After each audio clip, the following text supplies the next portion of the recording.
Good.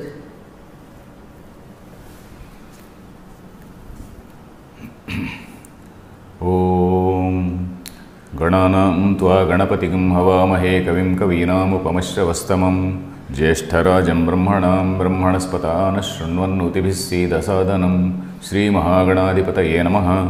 गुरुर्ब्रह्मा गुरुर्विष्णुः गुरुर्देवो महेश्वरः गुरुस्साक्षात् परं ब्रह्म तस्मै श्रीगुरवे नमः। सदाशिवसमारम्भां शङ्कराचार्यमध्यमाम् अस्मदाचार्यपर्यन्तां वन्दे गुरुपरम्पराम्। Om. Dear friends, we are in this last shloka of second adhyaya, that is Sankhya Yoga. We have just seen the characteristics of a Sthita Prajna, a great, complete and detailed description of how a Jnani stays, that is a Jnani's sthiti, a Sthita Prajna, how he conducts himself. का भाषा समाधिस्थस्य केशव स्थितधि किं प्रभाषेत किम आसीत व्रजेत किम, how does he conduct himself, how does he behave. So all those things we saw, and the last summing up shloka is being given by say Lord Krishna. We have completed the bhashyam of 71st shloka also. We have to commence the 72nd shloka. Let us read. Yesha brahmi sthitih partha नैनां प्राप्य विमुह्यति स्थित्वास्यामन्त्य अन्तकालेऽपि स्थित्वा ब्रह्मनिर्वाणमृच्छति. So Lord Krishna is saying, so he has described in great detail as to what is the what are the characteristics of a Sthita Prajna. And simultaneously he was also saying whatever are the characteristics of a Sthita Prajna, that is also the discipline which has to be consciously cultivated by a sadhaka, that is a seeker. So that is what he was saying throughout. So he is saying in the last shloka, in the previous shloka, so he was saying vihaya kamanyah sarvan pumanscharata nispruhaha nirmamaha nirahankaraha. So he should be a nispruha, that is a person who has no asakti, no sangam, no contact, no attachment. Nirmamaha, this ahankara and mamakara, the feeling of I and mine. So those things have to go away. So the person, the Sthita Prajna is somebody whose identity has merged with that of the Brahman. So whose identity has been erased or eradicated. So that is the state of that is the situation in which this Sthita Prajna exists. So vihaya kaman, he has absolutely, he has all the kamas, all the desires have dropped off. Not only he has abandoned them. Initially it starts as a conscious practice, but over a period of time it becomes that is his nature. So the desires, they drop away, and then he stays without that sense of identity, that nirmamaha nirahankaraha, that no feeling of I and mine. So that is the state in which he is in that state of nirvana. So he is that nirvana word also is being used in this shloka. So this shloka says, Yesha brahmi sthitih partha nainam prapya vimuhyati. A person who does, this shloka is also in the third person, because in the earlier shloka also is in the third person. A person who gives up desires and then who has erased his mamakara and ahankara. So like that it was talking in third person. So this shloka also is saying in the third person. So it says a person who is in this state, who has been described above. So that man is said to be in the state of Brahmi Sthiti. So Esha Brahmi Sthiti Partha. Hey Partha, Partha is the address. Esha Brahmi Sthiti. This sthiti, this condition or this status, let us say, this status or this state of being. So this is called Brahmi. Brahmi means something which is associated with Brahman, which is undistinguishable from Brahman, which is undistinguishable from the Atman, from the self. So that is the sthiti. Esha sthitihi. Esha sthiti, the Esha means this. Esha is a feminine word, is a feminine gender, because sthiti is a feminine gender.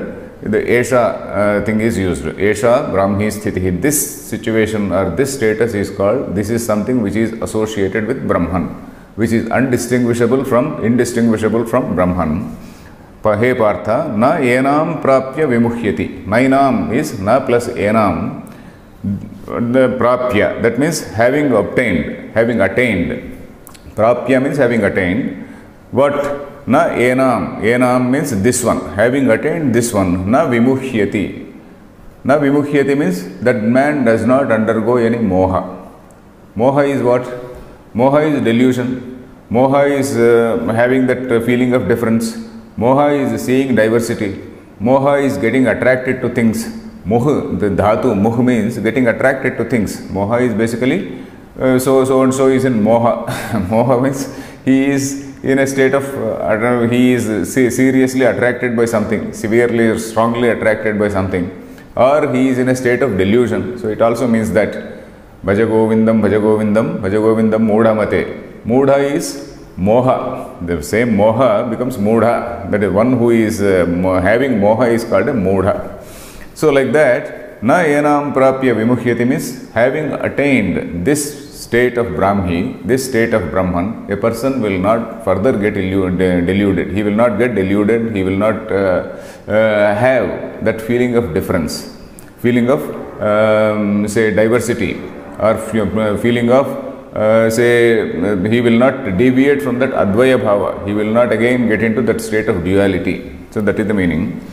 Sthitva asyam antakalepi. Asyam means in this what? In this sthiti, in this situation. Sthitva, if he stays in that say situation when antyakalepi, even at the last stage, even in his last minute, means at the time of his death. So all through his life, okay, he has not attained jnana. All through his life, okay, he has been indulging in various activities, various karmas, day-to-day activities, day-to-day functions and whatnot. Okay, just before that, maybe towards the end of his life, he gets some jigyasa. He goes to some teacher, he goes to some sadhu, mahatma, and then he does some shravanam and whatnot, and then by his good luck, he attains this stage. So whatever he has done all through the life, all those karmas, they get dissolved. All the karmas, they get dissolved. They will not start bearing any fruit. They will not bear any fruit. And then even if he attains this state, even in the last minute, antakalepi. Antakala is the last minute. Antakala, that is the last, that is the time of death. The time of death. The time of anta is end. The antakala is the time of death.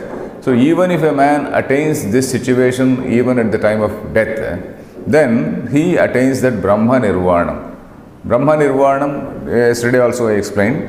Nirvana, the word I explained. Nirgatam Vanam, Gamanam Yasmin Prapye. Yasmin Prapye. That is the commentary given by, that is the explanation given by Nilakantha Chaturdhara. Nirgatam Vanam. Vanam is Gamanam. The movement of air, that breeze, that blowing of breeze is called Vanam. So even that breeze stops. Nirgatam Vanam. So that is, even that movement stops after having attained this state of Brahman. So once you yourself are the whole, you will not have any desire, you will not have any ambition for a part of it. You feel that you are the entire Brahman, the whole world is in you, then you will not have any hankering for any external object. You will not see any duality. You will not see anything other than you. So that is the state of this Brahman. That is the state which is called Brahmi Sthiti. So he attains Brahma Nirvanam Ruchyati. Ruchyati means prapnoti, attains. So that is the meaning of this. Words are also very simple. Yesha Brahmi Sthitihi. Brahmi is belonging to Brahman. Partha na enam prapya vimuhyati. V is an upasarga. V plus muhyati becomes vimuhyati. Sthitva asyam. Sthitva asyam has to be divided. Sthitva asyam antakale api. Even in the last minute of his life, if he stays, having stayed, sthitva means having stayed in this situation, even in the last minute, then what happens? Brahma Nirvanam Ruchyati. Ruchyati is he attains. Let us see this bhashyam. Yesha Yathokta Brahmi Brahmani Bhava Iyam Sthitihi Sarva Karma Sanyasa Sarvam Karma Sanyasya ब्रह्मरूपेणैव अवस्थानम् इत्येतत् हे Partha okay एषा ब्राह्मी स्थितिः पार्थ एषा यथोक्ता is what has been told earlier. There is somebody hitting at some wall. Will you please ask him to stop? You can do it after some time.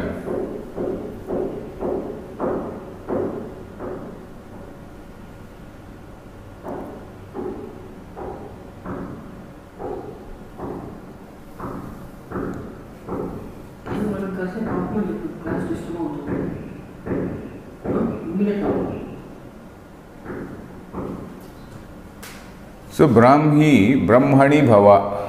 Brahmani is in Brahman. Brahmani, the word Brahmani is in Saptami Vibhakti. It means in Brahma. Brahmani Bhava, that is that which has originated in Brahman. What is that? Which means a state of being Brahma itself. Brahmavit, Brahmaiva Bhavati. That is what in fact the last shloka was also saying. He Brahma Bhuto Bhavati. He becomes Brahman himself. That was a line of Shankaracharya. So Brahmani Bhava, that is something which is in Brahman. That is this man, he has his individuality has merged into Brahman. So that is the picture, that is the meaning here. Brahmi Brahmani Bhava iyam sthitihi. What is that sthiti? Sarvam karma sanyasya brahmarupena iva avasthanam. So Sarvam karma sanyasya means having renounced. Sanyasya is having renounced. Sarvam karma, having renounced all actions. And then Brahma Rupena Eva Avasthanam. Avasthanam is to be stationed. Avasthanam is to be in that state. Brahma in what state? Brahma Rupena. To be in the state of Brahman. To be in the position of Brahman. So you are, the doctrine is that you are the Brahman. You are the Brahman. Unfortunately, you have not realized your own, position or your own nature or your own identity. And then you have given so many attributes to yourself. You have put so many adjectives on you. I am this, I am that, I own this, this is mine, and then all these adjectives of I and me all are there, which are all superimposed on you. And then once these things are removed, then what else remains? When everything is negated, what remains? And that remainder, that Shesha Bhutam, Sarva Nishedha Avadhi. When you negate all the things, when you negate all the things which have been wrongly superimposed or superimposed by sheer ajnana or delusion, when all those things have been removed, what remains? That is Sesha, that is the Brahma. So Brahma Rupena Iva Avasthanam, Sarvam Karma Sanyasya. When you are aware, when you become aware of yourself, then karma actually ceases. Karma is there only when you see duality. When you do not see duality, there is no karma. When you do not see any duality, there is no karma apart from Sharira Yatra Matra Cheshta. That is what we saw in the last Sharira Jivana Matrepi Nirgata Spruha. So that basically just the Prarabdha karma has to go on, whatever has commenced. It is something like an arrow which has already been shot from the bow. That is an example given in Vedanta. So that has to go on, the body has to go on. A Jnani is not supposed to commit suicide, a Jnani is not supposed to indulge in self-pity or anything. He is supposed to spread his knowledge if there is a suitable, Shishya. So, in that situation, Brahma Rupena Avasthana. So, that is the Brahmi Sthiti. He Partha, Nainam Sthitim Prapya, Labdva, Vimuhyati, Na Moham Prapnoti. So, Enam Sthitim Prapya, having attained this Sthiti. Shankaracharya also is very simply he is concluding because he has already elaborately discussed what all has to be discussed there. Enam sthitim prapya, having attained this particular stage, na vimuhyati. Then vimuhyati is what? Na moham prapnoti. He will not again get deluded. He will not again get into the idea of plurality or duality. So he will be in that state of advaya bhava. He will be in that state of oneness. So that is the meaning here. Sthitva asyam sthitau brahmyam yathoktayam antakale antevayasyapi brahma nirvanam brahma nirvrutim moksham ruchyati kimu vaktavyam ब्रह्मचर्यादेव सन्न्यस्य यावज्जीवं यः ब्रह्मणि एव अवतिष्ठते स ब्रह्मनिर्वाणं रुच्छतीति इति श्रीमच्छंकरभगवतः कृतौ. Okay, Paramahamsa Parivrajakacarya. Okay, it doesn't matter. In this book it is written Srimad Shankara Bhagavatah Krutau Gita Bhashya Dvitiyodhyaya. Fine. So let us read this line. Let us see this line. Sthitva asyam sthitau brahmyam. Brahmyam. Again the same Brahmi and Brahmyam. Brahmi is noun. Brahmyam is Saptami Vibhakti. In that state. Brahmi is the noun. Brahmi is sthiti. Brahmyam sthityam. So sthitya, sthitva, asyam, sthitau, sthityam, not sthityam, sthitau. Brahmyam sthitau. Sthitau is again Saptami Vibhakti. In that situation, Brahmi sthiti, in that Brahmi sthiti, having stayed in that situation, Yathoktayam, that is that which has been told. Yatha uktam, that is as what has been told or what has been explained. Antakale, ante vayasyapi. Even in that last stage, ante vayaha. Ante vayasyapi means even in that old age. He uses the term ante vayaha. Old age is something in that last stage, let us say. In that last stage also. Brahma nirvanam, Brahma nirvrutim. Nirvruti and nirvana are same. Nirvruti and nirvana are the same. That is moksham. That is release. Moksha, you know, the same, I told the root is muncha dhatu, which means release. Release from all types of bondages. Release from bondages means that is whatever is blocked, all those mental blocks, they go away. Whatever are those mental blocks, they go away. In fact, there is one commentator who writes, there is one Vyakhya called Sridhari Vyakhya also. In this book, there is a Sridhari Vyakhya. Sridhara is another very great scholar who has written commentary on a very standard commentary on Mahabhagavata also. There is a very standard commentary, the Sridhari Vyakhya on Bhagavatam also. He has written on, say, Bhagavad Gita. So he says, Brahmani nirvanam layam ruchyati prapnoti. He says, Brahmani nirvanam. He says, the earlier Nilakantha Vyakhya said, that breezeless state, nirgatam vanam gamanam yasmin. So where absolutely there is no movement, there is total tranquility, there is total peace, there is totally actionless state. So that is how he described. So the other gentleman, the Sridhara Vyakhya, it is describing nirvanam layam. So it is a clear merger. So there is no, it is not, we should not imagine this man going and merging into something or something like that.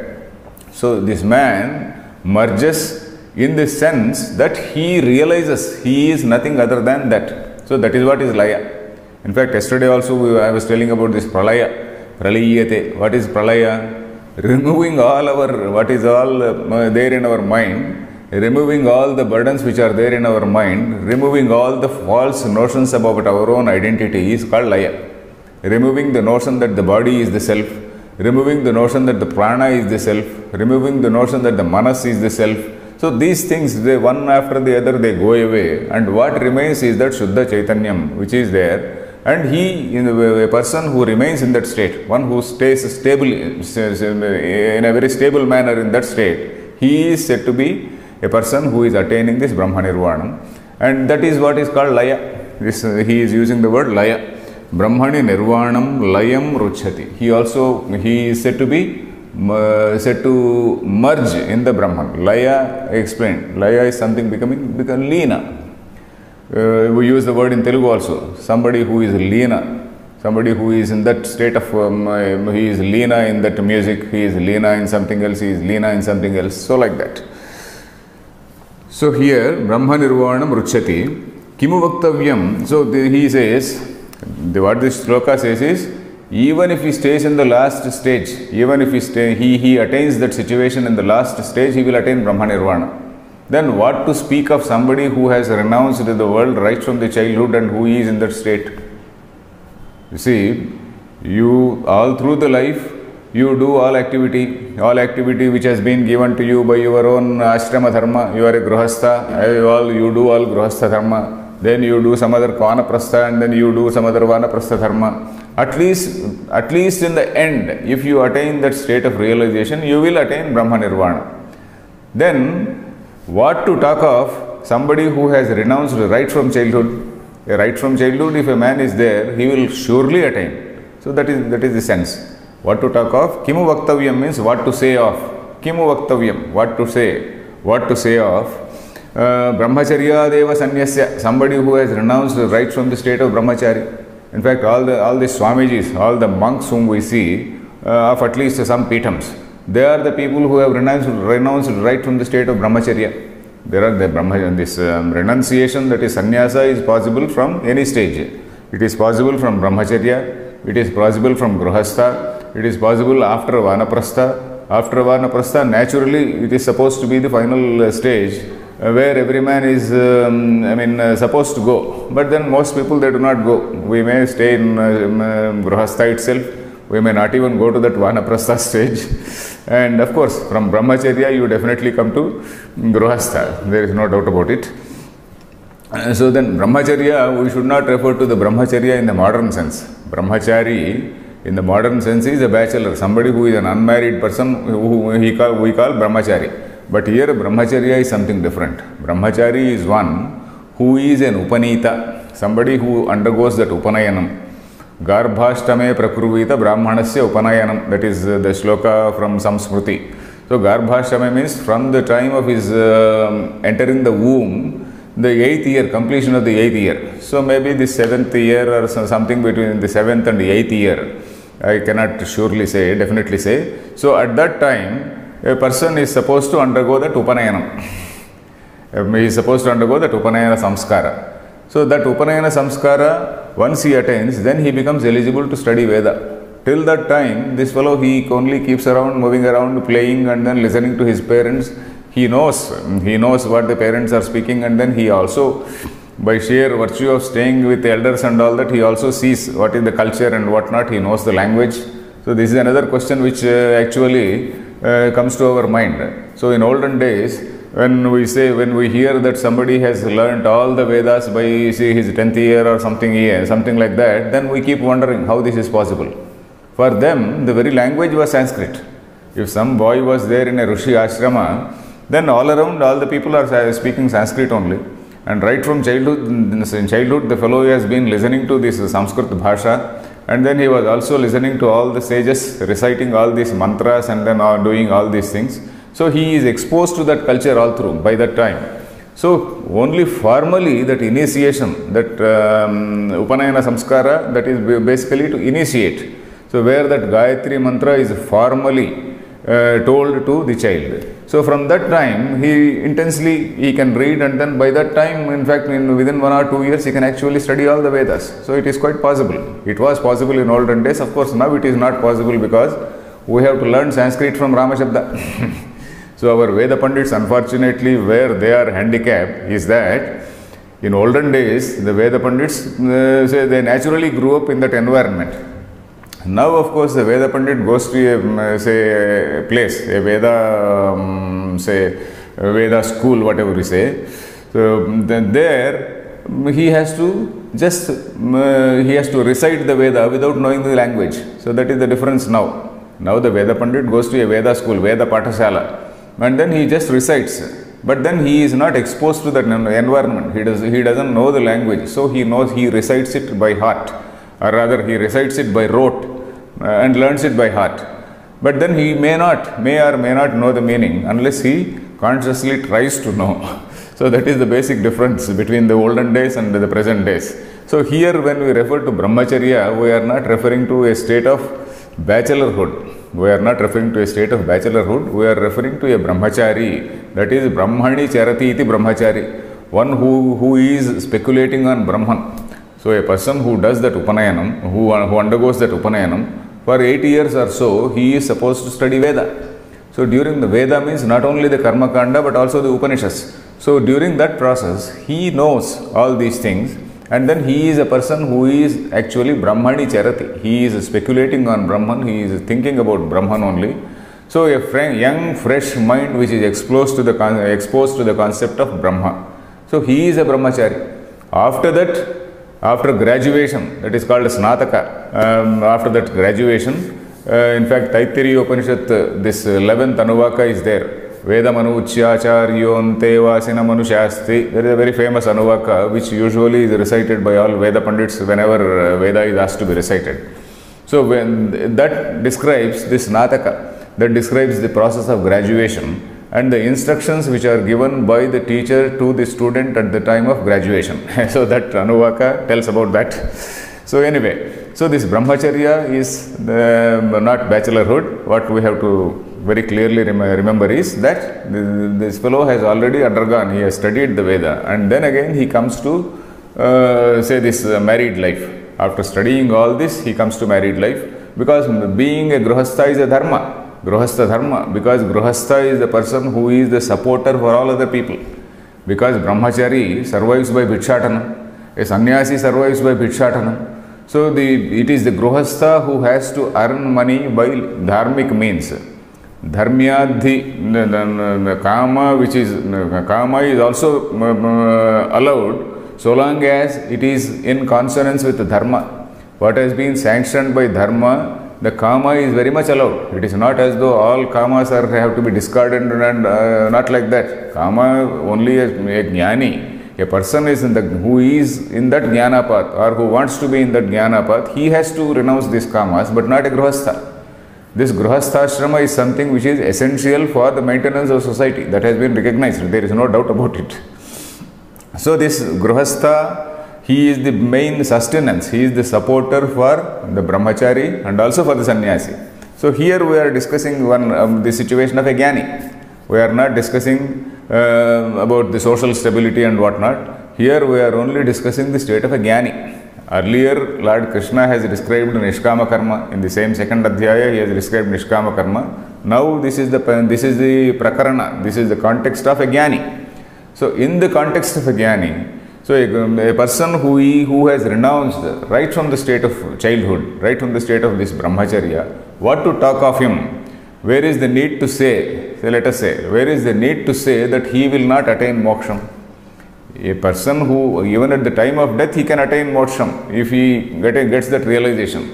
What to talk of a fellow who has realized it right from childhood? So that is the meaning here. Yavajjivam yo brahmanyeva avatisthate. Brahmacharyadeva sanyasya. Yavajjivam means all through his life, all through the life. Brahmani eva avatisthate, who stays in Brahman. So sa brahma nirvanam ruchyati iti kimu vaktavyam. What to say, or where is the need to say that he will not attain? He will definitely attain. So like this, iti Srimad Shankara Bhagavatah Krutau Gita Bhashye Dvitiyo Dhyayah. So here ends the commentary of the Dvitiya Adhyaya. We have now, let me read out one more shloka by Madhusudana Saraswati. I told you Madhusudana Saraswati is again a famous commentator. So Madhusudana Saraswati, at the end of every Adhyaya, he gives a small summary in a shloka, a small summary of the whole chapter in a shloka. I will read out the shloka. Jnanam tat sadhanam karma sattva shuddhischa tat phalam. Tat phalam jnananishthaiva ityadhyayesmin prakirtitam. Adhyaye asmin prakirtitam. In this chapter, what has been told is Jnanam tat sadhanam karma. So initially we saw what was Jnanam. So he himself has classified.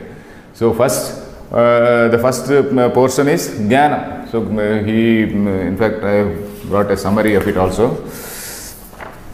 So in the Jnana Yoga is there, apart from the first few, say what is this shlokas. The first few shlokas talk about Arjuna's predicament, Arjuna's doubts and Arjuna's surrender. Initially in the first chapter we have seen that Arjuna was quite confident that his diagnosis of the problem was something correct. But in the second chapter he comes to realize that his diagnosis is not all that correct. So then he says, Shishyasteham shadhimam tvam prapannam. I am your disciple, you please teach me, you order me. So that is what he says. So that is up to that point, up to from first shloka to 10th shloka is Arjuna's surrender. Then that shloka 11 to 30, it describes Jnana Yoga. So this Madhusudana Saraswati says, Jnanam tat sadhanam karma. Jnanam is first described in that shloka 11 to 30. Then from 39th to 53, shloka 39th to 53, he talks about Karma Yoga. We have seen what is Karma Yoga, what is that Nishkama Karma, how many shades of difference are there in that karma. I will just slowly go through that. So that is what is mentioned here. Jnanam tat sadhanam karma sattva suddhischa tat phalam. What is the phalam of karma? The phalam of karma is sattva shuddhi. Sattva means antahkarana. Antahkarana shuddhi is the phalam or the fruit of that karma, nishkama karma. And tatphalam jnananistaiva.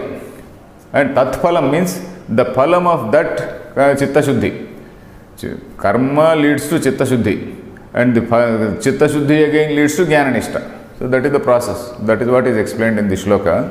Jnanam tat sadhanam karma. Sadhanam is tool.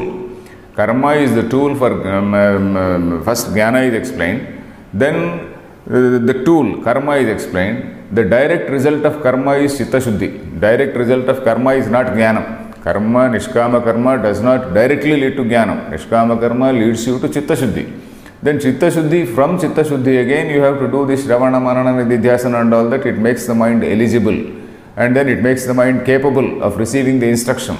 So in that state of clarity, in that state of purity rather, in that state of purity, the chittam is capable of receiving the instruction. So that tatphalam jnananistaiva ityadhyayasman prakirtitam. He summarizes this in this manner. He says this karma is the sadhana. Karma means what? The same what we call ritual. What we call ritual again is associated with a religion. Ritual is not, it is not an empty ritual. Ritual is again associated with a religion. So this karma is something like a double-edged sword. Karma is something like a double-edged sword. It can bind you. It can bind you to karma, more and more karma. It can bind you in more and more rituals. It can also liberate you. It can also liberate you when you perform a nishkama karma. It can bind you. It can also make a person a fanatic. It can make a person a fanatic, because we are seeing a lot of fanaticism. And okay, I will come to that when I slowly explain when I slowly summarize this chapter. So going to the summary of this chapter, we have seen that this chapter, second, Sankhya Yoga, it actually gives a summary of the whole text. The whole text, this is for all the 18 chapters, for the whole of Bhagavad Gita, this is like a summary. And similarly, the 18th chapter again summarizes what all has been told. The second chapter is a summary, and 18th chapter again is a summary. So in the beginning there is a small summary of what is going to be told, and in the end there is a summary of what has been said. So this is basically a Shastra Sampradaya. When you take any serious text, initially there is an Upakrama and then there is an Upasamhara. In the Upakrama you give a brief description of the subject, and in Upasamhara again, that is the conclusion. You again give a brief account of what has been told. So here we can see it in these parts. One is Arjuna's surrender, as I said, 1 to 11. Then Jnana Yoga from 11 to 30. And in that Jnana Yoga, what did we see? We saw in Shloka 11, this Jnana Karma Samuchayavada Khandana. There was one argument that Jnana and Karma, they can coexist. In fact, Shankaracharya is very, very fond of, denouncing this theory. Because this theory is a theory of the Mimamsakas. Jnana and Karma can coexist. This is the theory of Mimamsakas. Why cannot they coexist? Because when you say karma, this has been very, very clearly explained in this Ashocyan and Anvashochastvam. Under that, under this Drushtva Pandavani Kamityarabhya, under the 11th shloka. So very, very elaborately Shankaracharya has condemned. I will not go into that again, but I will very, very briefly say. Very, very briefly I will say this jnana and karma are incompatible, because when you say karma, there is a duality. I have to do something. And then when I do a karma, I do it with a purpose. The karma can be done with a purpose. Will be done with a purpose only. I am doing this act. I am doing this dhanam. I am doing this yajnam, which means that karma will give you some phalam, something like a Newton's law. Every action has a result. So there is a karma phalam, and that karma phalam automatically comes to you unless you totally remove this doer, that sense of doer in you. Unless you remove that sense of doership, unless you do it as an act ordained by the God, as an order and then Bhagavadarpana, Bhagavadarpana Buddhi. So, from the with an idea of say surrendering the karma, fruit of the karma to God. So, as an order from the Lord. So, that is a Nishkama karma. So, when you say that karma you are doing, it cannot coexist with jnana. Jnana is something where there is no question of duality. Jnana means Advaya Sthiti. In that Advaya Sthiti, there is no question of you and I. There is no question of plurality. So, there cannot be any action. So, you cannot say, I will do this karma and then go to Swargam. I will also have Jnanam. So, Jnanam is not an intellectual pursuit. So, that is the picture. If Jnanam were to be a mere intellectual pursuit, then these two things can coexist. A man can be doing some Chandiyagam, a man can be doing some other puja, but at the same time, he will be intellectually knowing about what is Brahma Nirvanam, what not. But he has never undergone that discipline. That discipline which is supposed to be there, that Yama, Niyama, Asana, Pranayama, all that discipline, otherwise Sadhana Chatushtaya, Iha, Mutra, Phalabhoga, Viraga, Sadhana Chatushtaya, Sampatti, all those things are there. That Sadhana Chatushtaya, in that second one, what is that? Say that Titiksha, Uparati, Shraddha, and all those things. All those things, they are the things which discipline a man. So, this man has not undergone the discipline. Unless you undergo the discipline, the mind will not become pure. So, the jnanam, what we are talking about, is a state of realization. It is a state of internal transformation. It is not a mere intellectual, say, content. It is not something which is there in your mind. You can retrieve any time. It's not like that. It is a state of internal transformation where your ego itself disappears. So, when you go to that stage, there is no question of karma. So, these two things cannot exist. They cannot coexist rather. They can exist in one man in different times. A man can be a karmi first. A man can do karma today and then slowly Sami Krute Vinashtepi Kame. We read somewhere in the same 11th shloka. Sami Krute Vinashtepi Kame. That is, having done, while he is doing that karma, then suddenly he comes across certain mantras. What is this? Ganesho Pratigrunnhati Ganesho Vai Dadati Cha. The giver is Ganesha, the taker is Ganesha. Ananto Pratigrunnhati Ananto Vai Dadati Cha. Otherwise, there are something like Sabrahma Sashiva Saharisendra Sotchar Paramaswarat. Whether you call it Brahma, whether you call it Shiva, whether you call it some other thing, all refer to only that Supreme Brahman. So, when he listens to all these things, or when he says Brahma with Brahmaiva Bhavati, once you know Brahman, you become Brahman. So, in the process of rituals, our people, our rishis have devised these rituals in such a manner that a man, it is something like, say, okay, you are, because a human mind is naturally built with so many desires. Okay, the Shastra or the Veda says, you please do. Instead of going to a casino or some other pub or something like that, you do this vratam. That is where karma starts. So, karma, the Veda is telling about certain karma. That is, it is prescribing some karmas only to prevent a man from going astray. Otherwise, if Veda does not tell, the man will do all erratic things. So, to prevent all that, Veda is saying, you do this. So, which does not mean you be here only. So, it is something like, I also told the word called Guda Jihvika. Guda Jihvika, when you want to send a child, give a medicine to a child, you coat it with sugar. A sugar coated pill you give. That sugar coated pill he takes. So, this karma kanda is something like a Guda Jihvika. It is basically for Chitta Shuddhi. You are not supposed to stay there only. So, that is why there was one student, one question was there. I saw it in the mail.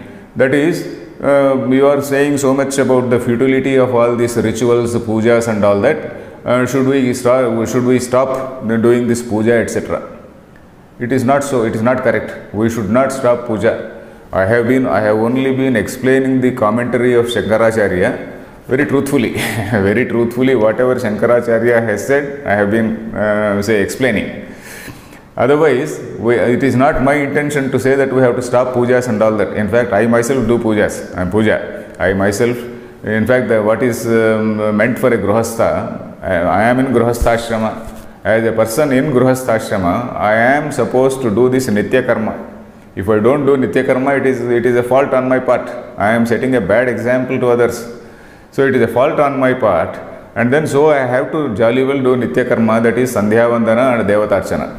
Sandhya Vandana is a ritual which is prescribed for every human being, not only for a Brahmin, but for everybody, every Dvija, everybody in society is supposed to do Sandhya Vandana. If we read Suta Samhita very, very clearly says that every man, Manushya Matraha, every man is entitled for Brahmajnana.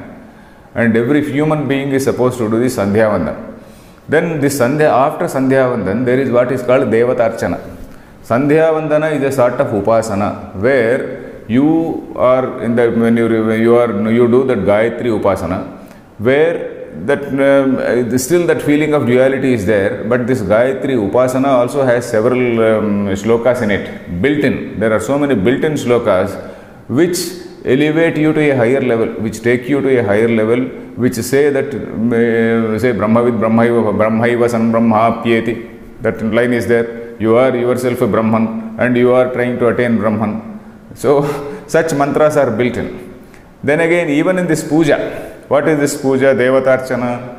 In India, we have got a system what is called, at least in South, there is a system called Panchayatanam. Because Shankaracharya, I have been explaining, Shankaracharya was one man who toured all around the country at his time. At his time is sometime in 7th century, when so many all types of odd, irregular, sects and cults and all types of things were there. At that time, he moved all around the country, and then he saw so many systems. And then he said, so these are the systems are against this Vedic practices. These are the systems involving cruelty and then sacrifices and whatnot. So these things have to be given up. So he was a sort of reformer. And then he also saw that the people who are followers of Vishnu should not quarrel with the followers of Shiva. Followers of Shiva should not quarrel with the followers of some Ganapati. And they should not quarrel with the followers of Shakti. So he said, all these people have to, all these things, all these so-called sects or so-called schools of, different religions. In fact, there are different religions. Shaiva itself is a different religion. Vaishnava itself is a different religion in the modern sense of the word. What is religion? Religion is a set of beliefs around a particular form of deity. Religion is basically a set of beliefs around a particular form of deity. I say Shiva is supreme, so I believe in Kailasa, I believe in his hierarchy. If I say Vishnu is the supreme deity, so I believe that Vishnu is the supreme deity. I believe that he has got a Vaishnava, Vishnu Loka, that is Vaikuntha. He has got a particular hierarchy. There are so many people under him, there is so much of Sainya. So similarly Shakti, when somebody believes Shakti is supreme. So what Shankaracharya did was to ensure that people would not be quarreling among themselves. So he said, this 6 matas, Shanmata Sthapakacharya, that is why he said, he is called. So this Aditya, Ambika, Vishnu, Gananatha, Maheshwara and also Skanda. When he came down to south, he also saw that Skanda worship, that is Kumaraswamy. So these 6, all the 6 have to be worshipped.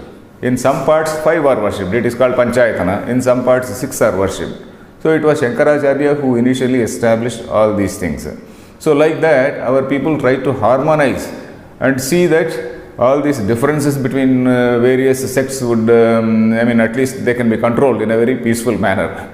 So that is it. And I was saying that in all these rituals also, in all these rituals there are so many mantras, the Vedic mantras which are built in, where it is said, the person who is reciting, at some stage he realizes that it is not the ritual which is ultimate, there is something beyond the ritual. There is something beyond the ritual which the ritual itself is saying. The ritual itself is saying, you worship in any form, it is one and the same. The ritual itself is saying, you yourself are the Brahman. So then he slowly goes to a teacher, he tries to understand. So that is why it is called a Guda Jihvika. It is something like a lollipop. Lollipop, of course, it is all through sweet, but this is a sugar-coated pill, let us say. Not lollipop, a sugar-coated pill. So karma kanda is something like a sugar-coated pill. And karma can also be misleading. As I said, a person can stick to his own religion. A person can say, no, I am a Vaishnava, no question of Shiva entering into my area, no question of any Shiva Bhakta coming to my area. There have been people like that. And Shiva Bhakta also says, no, there is no question of a Vishnu Bhakta coming to my area. So like that they can be quarreling also. And so, in fact, in South India, some such quarrels have also taken place in the 15th, 16th centuries. Such things have also taken place because by that time we were far removed from our Upanishads. Only when you are removed from the influence of Upanishad or Bhagavad Gita, then you start quarreling. But if you are in this, if you are aware of what Gita says, if you are aware of what Upanishad says, you will only laugh at others. When they say that my religion is supreme, you will only laugh at them. You will only laugh at them when you say, because religion is something which can be, religion is supposed to be a tool. Like Madhusudana Saraswati said just now, Jnanam tat sadhanam sattva shuddhisya tat phalam. Religion is supposed to purify your mind. It is not supposed to make you a fanatic. It is not supposed to make you a dogmatist. It is not supposed to make you take a sword and trying to convert everybody, and then it is not supposed to make you like that. In which case it is not actually a religion. So religion can bind you, it can enslave you, it can make you into a brute, but it can also emancipate you, it can also liberate you. So this is the thing which we have to see. A religion can make a man a brute, it can also make a man, it can also liberate a person. So this is it.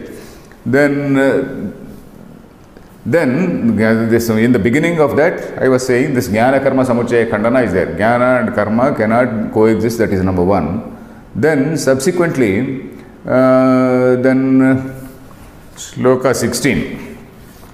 Shloka 16 is about that Nasato Vidyate Bhavo. Then Shankaracharya was answering the Nastikas.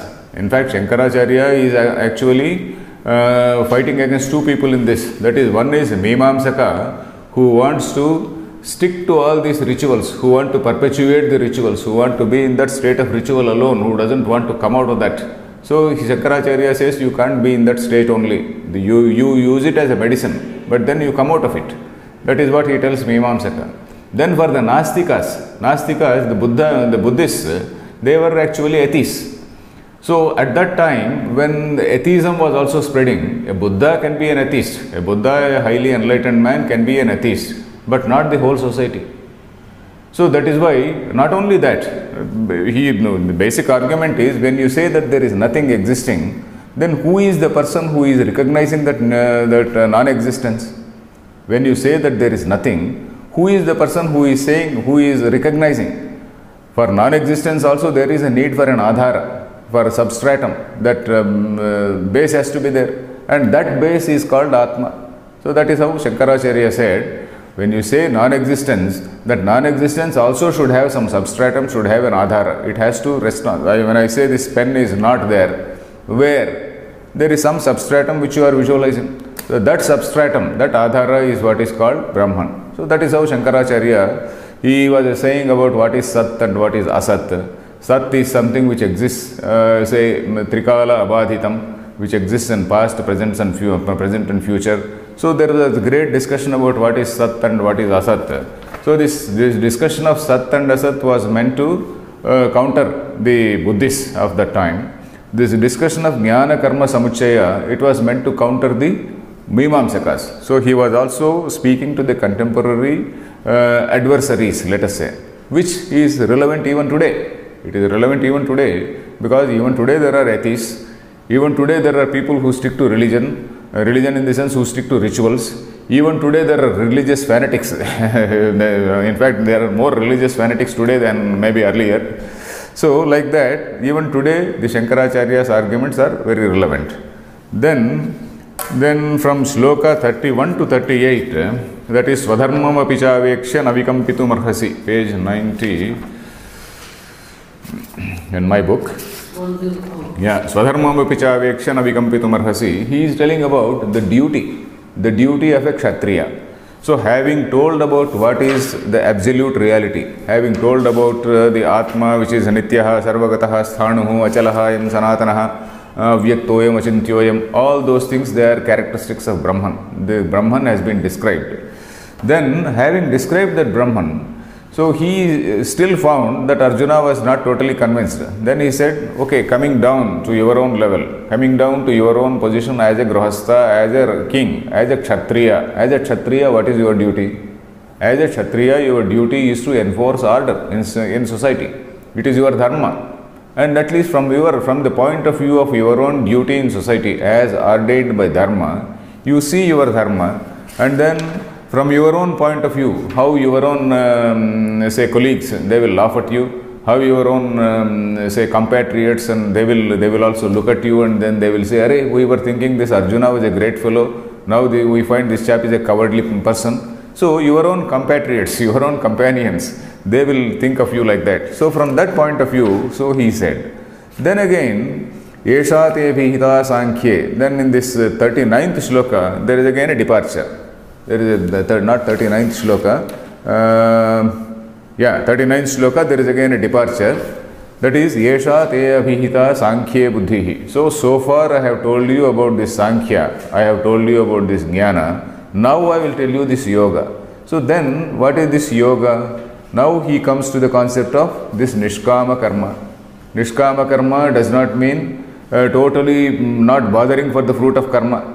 The fruit of karma will definitely come. Only thing is, you don't develop attachment to that. Nishkama karma does not mean that you, even if there is a fruit, you will not enjoy the fruit, you will throw away. Not like that. You do work and then you will not receive salary, not like that. Nishkama karma is, you don't hanker after that. You do whatever is assigned to you as an order from the Lord. Ishwararpana buddhya karma. Ishwararpana buddhi was the key term there. That is Ishwararpana buddhi, I am doing this as an order from the Lord in the interest of society. Whatever you are doing is in the interest of dharma, is for the furtherance of dharma. So that is the frame of mind in which a person who is in that state of nishkama karma does karma. Then karmanyeva adhikaraste. We saw a very famous shloka, karmanyeva adhikaraha. That is, you have got, I told about what is called free will. We should not misunderstand that our philosophy is something which is fatalism. This is all my karma, I cannot do anything. It's not like that. You have got a free will. You have got, in that shloka, if you go back to that shloka and listen to that, we have very clearly discussed as to how a human being has a free will. He has a will. He has a freedom to decide as to what course of action he has to do. So that is what we saw. It is not fatalism. Then again we saw another powerful line, Yogaha karmasu kaushalam. That is in, what is that shloka?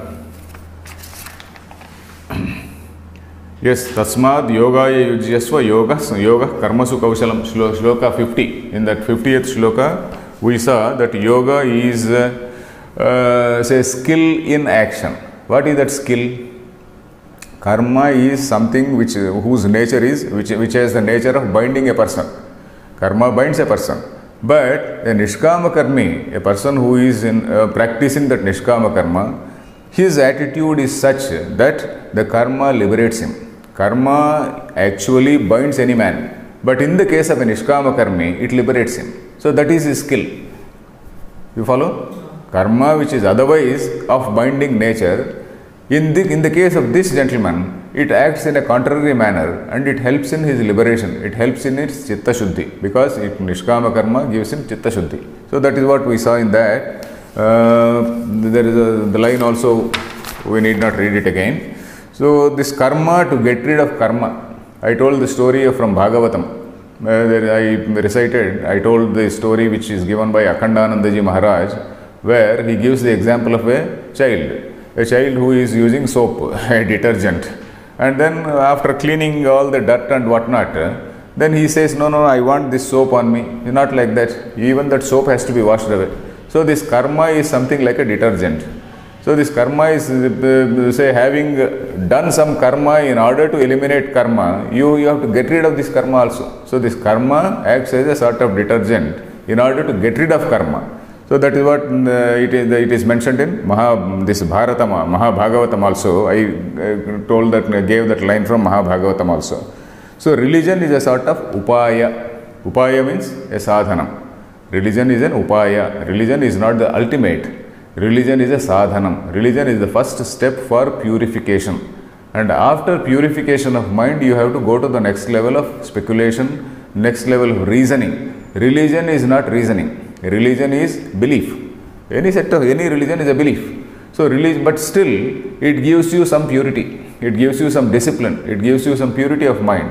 But then from that stage, you have to grow beyond and then start speculating, start reasoning, not speculating in a, not speculation like stock market speculation. Speculation means reasoning. Tapasa Brahma Vijignyasasva is our philosophy. That is only by reasoning you know the truth. That is from Taittiriya Upanishad. Tapasa Brahma Vijignyasasva. You know Brahman, you know the ultimate truth only by reasoning, by thinking. So that is what is our doctrine. So from this state of religion, from the stage of religion or belief, you go to the level of say reasoning, you go to the level of Shravanam, Mananam and Nididhyasanam. Then you sort out all these doubts which are there in your mind regarding this action and the result of the action and whatnot. Then you think about your own nature, what exactly, who am I, that famous question, that who am I. Then the doctrine says Tattvamasi, that you are not different from that absolute Brahman. So this is, that is how religion is an upaya. Then from shloka 54 to 93, 54 is page, yes, Sthita Prajnasya ka bhasha. So that is again a departure from the earlier thing, from the Nishkama karma. After doing that Nishkama karma, he comes to this level of a Jnani. So this Jnani, Sthita Prajna, what is a Sthita Prajna? Whose mind is very tranquil, unmoving, who has got a composure of mind. So Sthita Prajna is equal to Jivan Mukta, is equal to Jnani. Only 4 minutes, okay. Sthita Prajna is equal to Jivan Mukta, is equal to Jnani. We should not have any confusion of mind. So Sthita Prajna, again here we saw, Lord Krishna gives a description in about, say how many shlokas? 54 to 73, say roughly about 19 shlokas. Roughly about 19, 18 shlokas up to 71st shloka. So he gives a description of how a Jnani conducts himself. And at the same time, Shankaracharya clarifies that whatever is the description or whatever are the characteristics of a Jnani, they are also the things that is the code of conduct, that is the discipline which has to be cultivated by a seeker. So that is what we saw. And what are those things? Discipline, Indriya Jaya, that is control of the senses, because Indriyani Pramathini Haranti Prasabham Manaha. We saw one famous line, these Indriyas are really dangerous, which drag away, which hijack a person. So that is what we saw. Then Manojaya. Mana is like, Manas is like the captain. The captain has to control the say team. He should not run like the team members. The team members may be running after so many frills and so many attractions, but the captain is not supposed to run. Captain is supposed to control the team. So this mind is something like the captain. So this mind also has to be brought under control. This requires a lot of practice. So Indriya Jaya, Manojaya, and this leads to that Prasada Buddhi. Prasade sarva dukkhanam hanirasyopajayate. All the dukkha's will disappear. All these say frustrations and all these anxieties will disappear once this man attains that state of tranquility. So that is also we saw. Then again we saw this comparison between day and night, that day and night sort of paradigm. So ya nisha sarva bhutanam, this Atma Tattva which is very clear for a wise man, it is dark, it is inscrutable for a layman. So that example we saw. Then again we also saw the example of an ocean. Apuryamanam achala pratishtham, like all the rivers perennially flowing into the ocean and still they are not perturbed. So likewise a Jnani, whatever say Vishayas, they come to him because of his prarabdha karma. He is unmoved, he does not react to them. So all these things we saw. So like this, so there are four important things which have been told in the, three important things let us say. Arjuna's surrender, okay, that is incidental. Jnana Yoga is something which has been told in a very, very emphatic manner. What is Sankhya? That is what is called Sankhya. I also told the meaning of Sankhya. It is given here. Samyak Khyayate Atma Tattvam. That is the knowledge of the self is known. So that is Jnana Yoga. Then Loka Buddhya, from the point of view of day-to-day world, what karma has to be, that is not very important. It is incidentally told by Lord Krishna. The second important thing after Jnana Yoga is Karma Yoga. This Nishkama Karma is a concept. It is a concept which is there in Upanishads only. It is not newly there in Gita. It is there in the Upanishads. The same thing he has it in a more focused manner. In a more focused manner, it is presented here. Then Jnani Sthiti. What is the state of a Jnani? So these three things, this is the basic subject matter of the Bhagavad Gita. And then, in fact, this is the basic structure of an Upanishad also. In fact, in my Upanishad class also I was saying that almost all Upanishads, excepting Mandukya Upanishad, they deal with these things. That is, what is the nature of the ultimate? What are you? That is, what is your stature? That is you, this Tvam portion. And then what is the Tat portion? And then what is the sadhana? What are the sadhanas or means by which you become that? And then what is the state of a Jnani? How does a Jnani behave? So these are the things that is the whole structure of an Upanishad. The same thing, Bhagavad Gita, Upanishads we learnt. Bhagavad Gita, every shloka is an Upanishad. That is what people also, there are many people who have commented on those lines also. So Bhagavad Gita, if you take it as the summary and the sum and substance of all the Upanishads, you can see it as one Upanishad as such.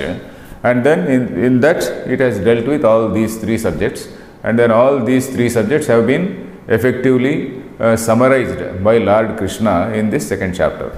So that is how we conclude the second chapter. In the next class we will take up the third chapter.